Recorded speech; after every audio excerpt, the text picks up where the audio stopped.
Hello, you're watching Ocarina Owl, the place you go to for fun Ocarina tutorials, songs, and more. Today, we'll be discussing the difference in between an ocarina pitched in C major and one pitched in G major. Stay tuned.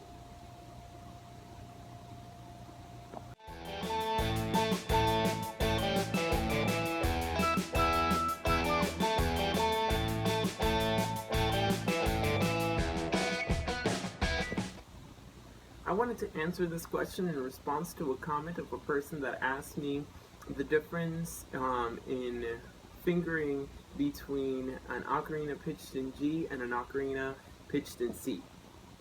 First of all, I just wanted to explain that whenever an ocarina is pitched in a certain key, all that means is that when you cover all of the holes, not including the sound hole, you will get that pitch out of the ocarina. For instance, let me show you this one, which is tuned in C major. 4 holes in the front, 2 holes in the back. This one produces a C when all 6 holes are covered.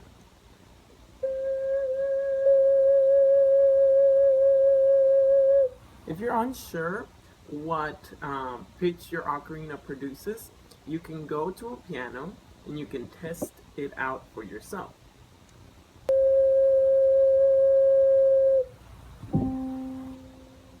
You can hear that ocarina produces the sound of middle C.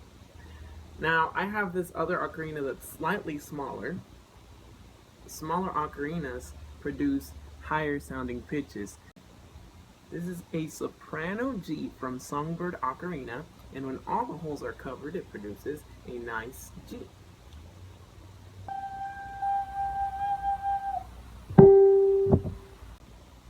The fingering to a C ocarina would be C, covering all the holes, uncovering the little hole, D, covering the little hole, and then uncovering the hole behind it would be E.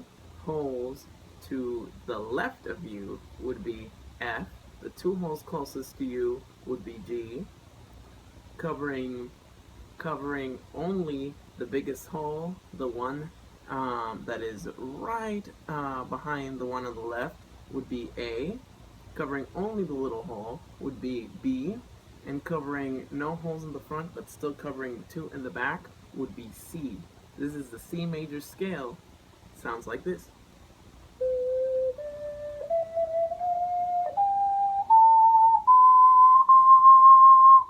Now you could continue going and uncover one of the back holes,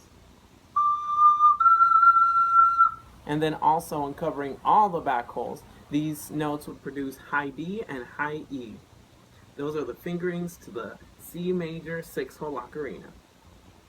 You can see that the fingering system is the same, except that instead of starting on C, when you cover all of the holes, it starts on G.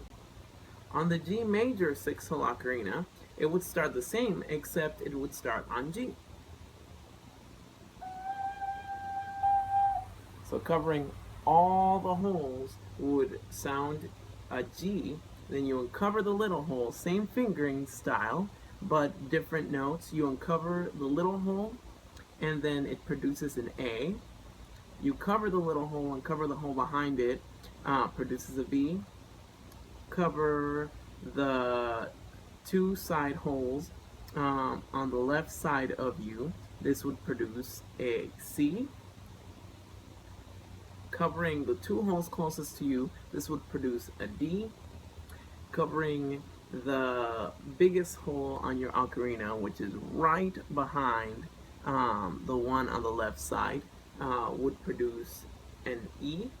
Covering only the little hole, the smallest hole, would produce an F sharp, and covering only the 2 back holes with none in the front would produce a high G.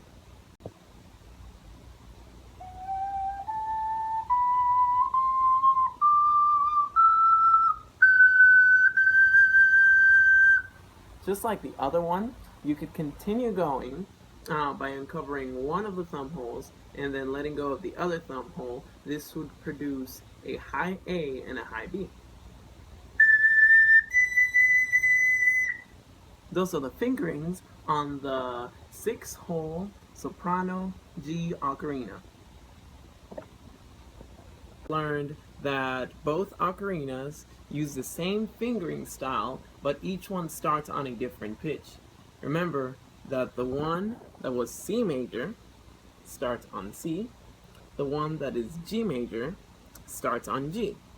The one in C major plays the C scale, the one in G major plays the G scale. If you need an explanation as to the scales that we're using, or if you would like more music theory videos, please let me know in the comments below. I'd be happy to know what videos you guys would like me to make next. I'm happy to answer any questions about ocarinas, what type of ocarina I would recommend for a beginner, or any fingering questions you guys have. Thanks again for watching. Don't forget to subscribe.